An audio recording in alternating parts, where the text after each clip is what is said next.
Eh, Sebenarnya saya Kristen, Ustadz.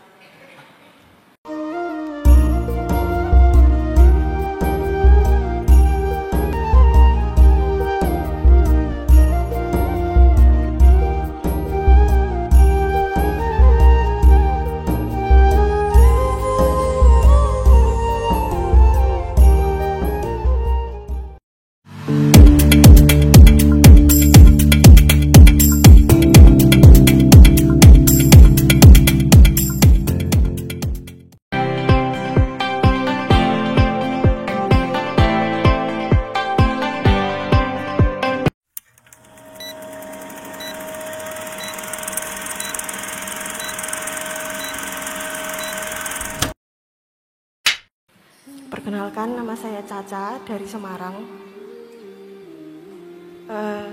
Sebenarnya saya Kristen, Ustadz. Ahlan wa sahlan.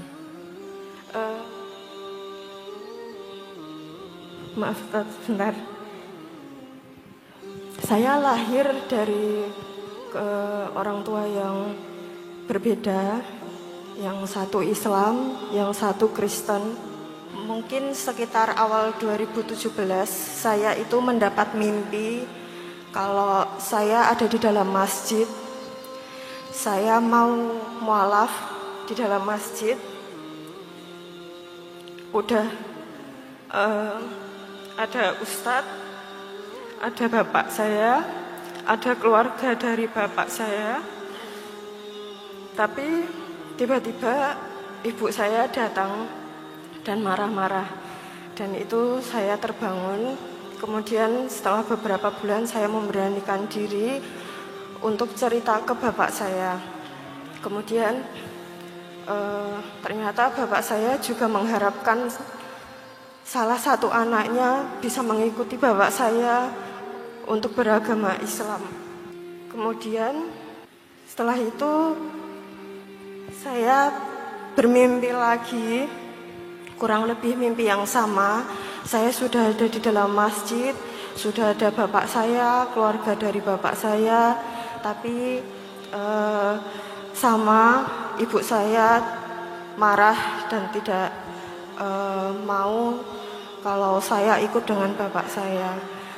Kemudian kurang lebih 2022 atau 2023, sekitar jam 10 malam saya itu sedang tidur, dan tiba-tiba saya kurang tahu itu mimpi atau apa, cuman di telinga kanan saya ada suara laki-laki,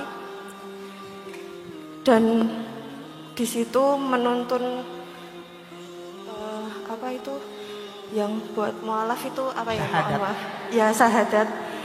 2 kalimat syahadat di telinga kanan saya, dan itu saya merasa saya mengikuti apa yang ada di bisikan telinga saya sampai 2 kalimat itu selesai, dan saya terbangun.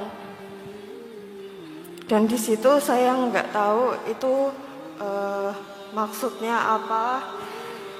Dan 2 tahun terakhir saya juga sering mimpi atau beberapa bulan sebelum puasa itu saya selalu bermimpi kalau saya itu sholat id bersama orang-orang di sekitar saya yang beragama muslim. Kemudian saya juga sering kali cerita ke teman saya karena saya belum berani buat cerita ke orang tua saya. Saya mendapatkan dukungan dari teman-teman saya. Ada yang membelikan saya mukena untuk belajar sholat, tapi saya belum bisa buat sholat. Kemudian saya juga belajar puasa sampai akhirnya 2 minggu sebelum kajian Ustadz Hanan Ataki yang ada di Semarang kemarin, tiba-tiba saat saya scroll TikTok, beranda saya itu isinya Ustadz Hanan Ataki semua. Dan saya merasa kayak ada keinginan buat datang ke kajian Ustadz Hanan Attaqi. Kemudian 2 minggu sebelumnya itu saya masih punya kesempatan buat beli tiketnya, akhirnya beli.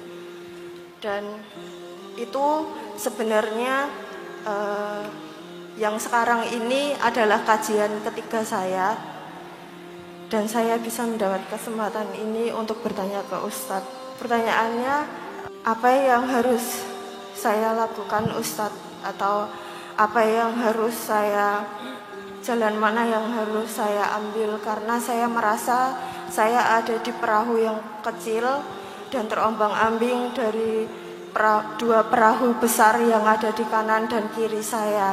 Jadi, tapi di dua kapal besar yang ada di kanan dan kiri saya ini tidak ada tali ataupun tangga yang bisa membantu saya untuk naik.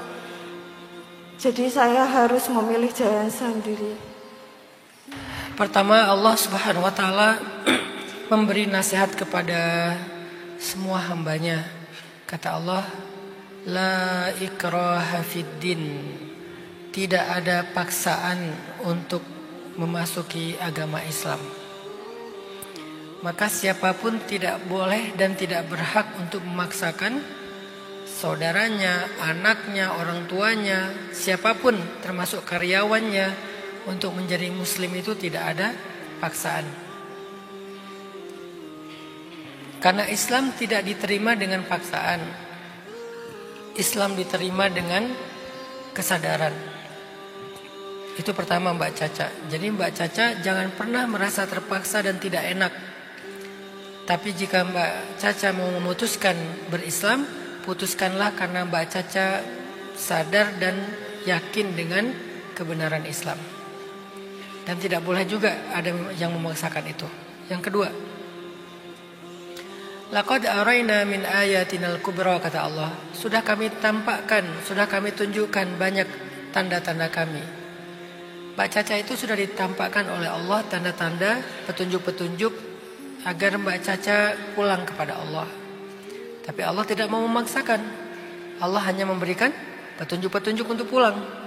Tinggal Mbak Caca, bagaimana cara Mbak Caca membaca petunjuk-petunjuk itu. Kalau menurut saya, saran saya, jadilah seorang Salman Al-Farisi, pencari hidayah yang belajar dengan sungguh-sungguh secara objektif, mencari tahu, melakukan perjalanan-perjalanan yang gak mudah dalam hidupnya sampai dia menemukan hidayah dan bertemu dengan Rasulullah SAW. Mbak Caca sudah melakukan itu dari tahun 2017 atau kurang lebih ya, udah lama lah. Maka udah sampai di mana perjalanan Mbak Caca? Apakah semakin yakin, semakin memahami, semakin mengerti, bukan semakin tertekan oleh orang-orang yang mempertanyakan atau apapun walaupun niat mereka baik, tapi semakin ngerti nggak gitu? Nah, konsistenlah di perjalanan itu. Bahkan nanti kalau Allah takdirkan Mbak Caca converting to Islam, menjadi seorang muslim, jangan berhenti untuk melakukan perjalanan itu. Terus belajar, terus mendalami, terus mengenal Allah. Termasuk kita sebagai muslim juga sama. Kita di perjalanan yang sama, di jalan yang sama. Hanya ada yang di depan, ada yang di tengah, ada yang di belakang. Dan saling susul menyusul dalam kebaikan. Jadi Mbak Caca teruslah belajar, teruslah menggali, teruslah mencari tahu.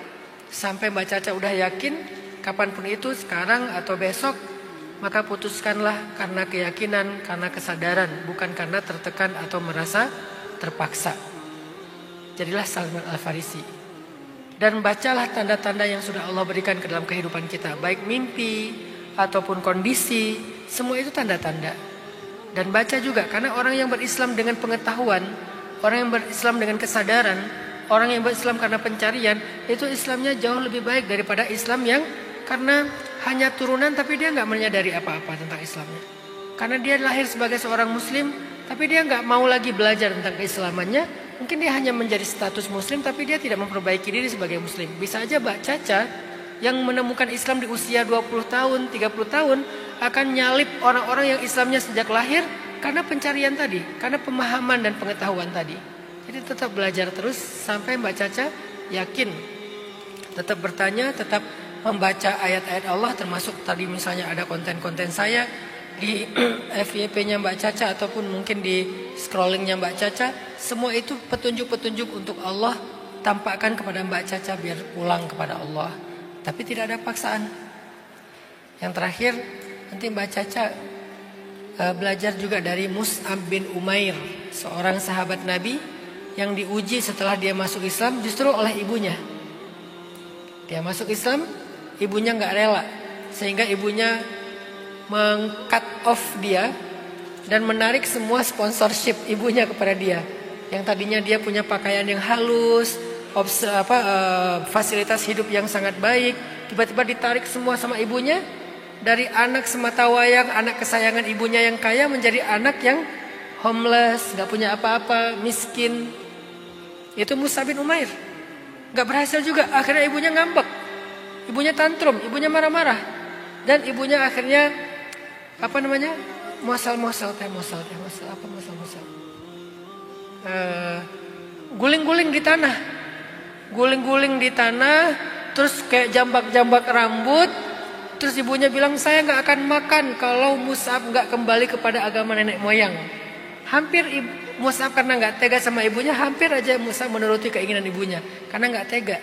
Tapi kemudian nasihat dari para sahabat, gak mungkin ibumu gak makan. Dia sehari aja kelaparan, nanti pasti akan makan sendiri. Coba lihat, akhirnya hari kedua ibunya makan. Hari kedua ibunya makan, udah gak bisa pakai cara tantrum. Ternyata anaknya gak berubah juga. Ujung-ujungnya dia mengutuk anaknya. Pokoknya kamu celaka, gak diakui sebagai anak ibu. Ibu marah segala macam. Tapi Allah berikan kemuliaan kepada Mus'ab. Nanti tinggal dibaca episode-episode berikutnya kayak gimana endingnya. Yang jelas Mus'ab pernah diuji dengan ibu dalam keislamannya. Semoga itu bisa menjadi salah satu inspirasi buat Mbak Caca. Allahu a'lam. Semoga Allah berikan jalan yang terbaik buat Mbak Caca sampai menemukan cahaya dan kebenaran di sisi Allah Subhanahu wa taala.